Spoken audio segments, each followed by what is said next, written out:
Chico. O autor da Mano de Deus, que não deu certo no primeiro minuto de jogo. Olha o Fumagalli, botou na frente, pintou o gol! Gol!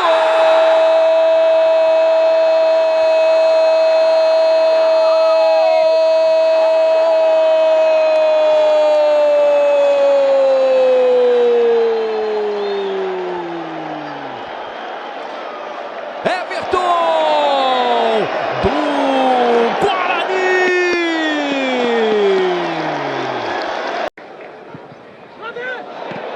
Olha o cruzamento para a área, falhou na cabeçada, ela sobrou para a batida para o gol, tentava o Pipico, é pênalti!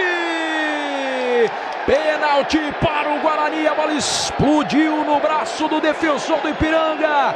Pênalti para o Bugre na marca dos 13 minutos. Autoriza o árbitro. Toma distância Fumagalli. Ele contra Carlão. Partiu. Fumagalli no pé direito. Gol!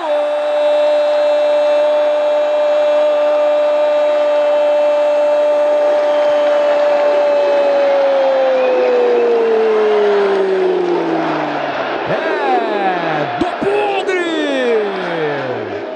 Ainda Micael no bico da área. Consegue cruzar. Olha a defesa do goleiro. Pintou! Gol!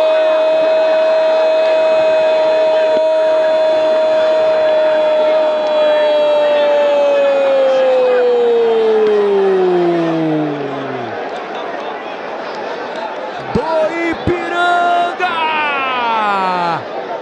Túlio, camisa número 7, diminui no primeiro tempo.